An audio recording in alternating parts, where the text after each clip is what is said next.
My name is Brianna Brooks. I'm a fourth grade math teacher in our nation's capital, Washington, D.C. Teachers gossip. We all talk. We talk about this, we talk about that. But one thing we really always talk about is that 1, 2, or 3, or 4, or 5, or 6, or 7, 8, or 9, or 10 student that nobody knows. I work in an underserved community. I work for a Title I school. I work with Black and brown children. If you know anything about stereotypes, or if you've ever taken one step inside of a school in Southeast anywhere, you're gonna have a unique experience. You're gonna have a challenging one, and you sure are gonna face adversity. When we think about the educational system and how it is specifically designed to oppress and marginalize Black and brown children, it makes sense why academic rates stay the way they are, behavioral rates stay the way they are. Everything is intentional. Everything makes sense. So we, the teachers, who wear the multiple hats, psychologists, the nurse, the counselors, the mothers, the doctors, and the list goes on. Essentially, the agents of change. I gathered the kids around the carpet one morning. We sat in a circle, and we just had a conversation about our weekend. Everybody went around and kind of shared some things that they may have did or experienced or what they wanted to do. When it was Martinez's turn, I said, Martinez, tell us about your weekend. What did you do? This was Martinez's response. Now, I could guess what you would probably do, or you. I am a teacher. I am the role model. I am the service leader, and I'm the innovator. I couldn't do what you would do or you would do what you would do. I recognize Martinez owned the attention that he desperately wanted. I realized that Martinez's behavior was nothing but him communicating that he needed Miss Bree for something different, for something unique, for something transformative.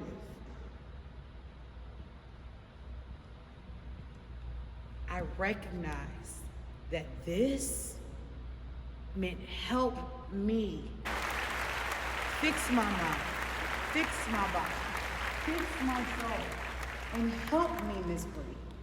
Because right now, I don't know any better. So Martinez, his father apparently was in prison since kindergarten. I got him when he was in fourth grade. Martinez used to start stuff with my girls, with my boys. It really didn't matter. He just liked starting stuff. No sense of character, no sense of strength. Martinez was one of those kids that we call a behavioral child. One of our high flyers. One of those students that every teacher is warned about before they get them. Martinez was also a bigger guy, quite heavy. Martinez loved to eat, he loved desserts, he loved sweet stuff.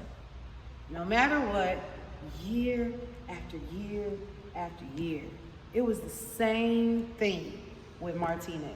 Martinez was a bully. He was mean, and despite all the complications I had and every teacher had with Martinez, I recognized that that young man had strengths. He had characteristics about himself that made him an incredible leader.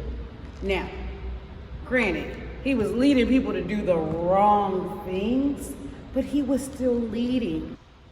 The book is written by Dr. Berkowitz, and he shares 6 effective principles to implement character education in your school.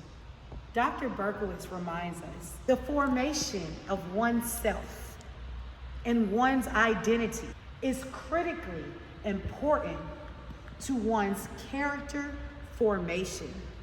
Educators should provide the time and inclination and competencies necessary for students to reflect on their own character, their social moral behavior, and their identities. As the innovative educator that I am, I had to really think to myself, how can I use these strengths to cultivate a positive civic leader? You know, everybody loves affirmations, and everybody likes to know that they're doing a great job and that they're powerful and that you look up to them. I wanted Martinez to know how powerful he was, how much of a leader he was, how much his friends and even myself looked up to him, and how he could help curate and cultivate a positive classroom culture. I wanted him to know his power. So I reeled him in with those affirmations. And I told him and I explained to him the things that he does that gets everyone's attention. I called Martinez into my classroom and I said, let's have a conversation. I named that I loved everything he did positively. I named those first, and I didn't even mention anything negative. I didn't mention any of his misbehaviors, because the truth of the matter is, he gets to hear that anyway from another teacher, maybe from a parent or guardian, but he's always hearing about everything he does wrong. So I went into the conversation with straight positivity.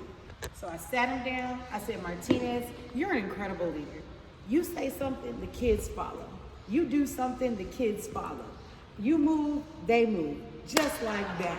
He was interested in hearing what else Ms. Bree had to say. I told him I want to rechannel those leadership aspects to better benefit himself and his peers and ultimately the class. So together we sat down and wrote down some jobs and responsibilities that Martinez could personally have. Now, this little bully was also incredibly smart in math. I used that to my benefit. I made Martinez one of my lead peer teachers. That meant Martinez got to lead their math routine at least twice a week. That routine included songs, chants, dancing, all related to math. But he got to be in the middle of the classroom, center of attention, which is we all know he really wanted. He led the class every week with a math routine that they all remembered and they all memorized. He felt empowered, and every day he wanted to keep doing it and keep doing it. So the benefits of this: one, students have a math routine and they're following somebody that they can look up to in their peer. Two, Martinez had another opportunity to shine in a different light, from a different lens. Specifically, a mathematical lens, where his friends and his peers could look up to him to lead the math routine. And then I ultimately benefit because I didn't have to lead it. Martinez did a phenomenal job leading it, okay? So I can sit back, do my recording, do some extra grading. It's 2022. We live in a digital, visual world. Outside my room is a 4th grade wall where I display the work that they do.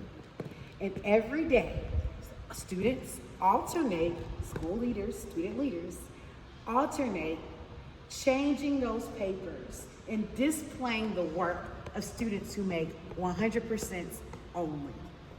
In addition to putting this work on the wall, I would take a picture of their work and upload it to Class Dojo on their student portfolio, where their parents could actually see what their students were doing every day. I would take pictures of Martinez's work because it usually was pretty good. And I would upload it to his portfolio. And when his mom would view it, she would comment and like it every single time. And you know what would happen after school? Martinez would go home and he would see his mother and he would see his grandmother. And the first thing they would say, Martinez, I'm so proud of you for all your hard work in math class. This changed the game for Martinez. It changed his mindset. It made him more positive to come to my class. It made him more excited to learn and to grow his brain when it came to math.